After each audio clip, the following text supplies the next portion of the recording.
এই জাতিকে আর ধোঁকা দিতে জাকের পার্টি সুযোগ দিবে না। 54 বছরের ব্যর্থতা এই জাতির কাছে স্বীকার করতে হবে। আমরা 54 বছর ধরে বিভিন্ন রাজনৈতিক দলের নেতাদেরকে আমরা ক্ষমতায় বসিয়েছি। এই দেশের মানুষ আমরা তাদেরকে ক্ষমতায় দিয়েছিলাম আমাদের ভাগ্য পরিবর্তন করার জন্য, আমাদের মা বোনদের অধিকার সুরক্ষিত করার জন্য, ইফতিজিং বন্ধ করার জন্য, আমার যুব সমাজকে মাদক থেকে মুক্ত করে আদর্শ যুবকে পরিণত করার জন্য, আমাদের বিশ্ববিদ্যালয়গুলো আন্তর্জাতিক মানের বিশ্ববিদ্যালয় করার জন্য, আমার দেশবাসীর অধিকারকে পূর্ণ প্রতিষ্ঠা করার জন্য বারবার আমরা যাদেরকে ক্ষমতা দিয়েছিলাম, যদি জিজ্ঞাসা করি কি পেলাম, আমরা বলতে পারি দেশবাসী একটাই বলবে, আমরা বারবার তাদের নেতৃত্বে এই দেশকে দুর্নীতিতে চ্যাম্পিয়ন হতে আমরা দেখেছিলাম। তারা আমাদেরকে দুর্নীতিতে চ্যাম্পিয়ন করেছে।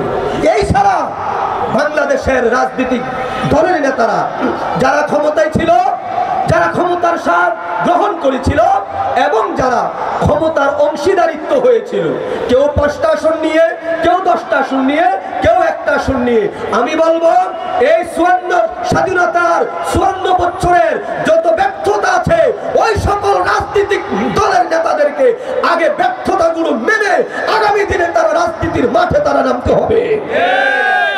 আগে তাদেরকে 54 বছরের ব্যর্থতা এই জাতির কাছে স্বীকার করতে হবে যে আমরা ব্যর্থ হয়েছিলাম, দুর্নীতি আমরা মুক্ত করতে পারি নাই, মাদক মুক্ত বাংলাদেশ আমরা গড়তে পারি নাই, এই জন্য আমরা ব্যর্থ হয়েছি। আমরা নারীর অধিকার আমরা সুরক্ষিতভাবে দিতে পারি নাই, আমরা গরিব দুঃখী মেহনতি মানুষের অধিকার আমরা দিতে পারি নাই।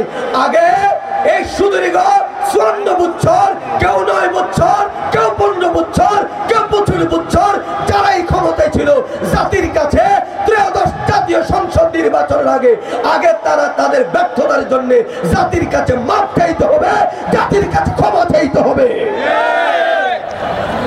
মাপ না আছে, ক্ষমা না আছে, বারবার আলতা শুরু লাগাইয়া বারবার রাজনীতির পোশাক পরিবর্তন করে,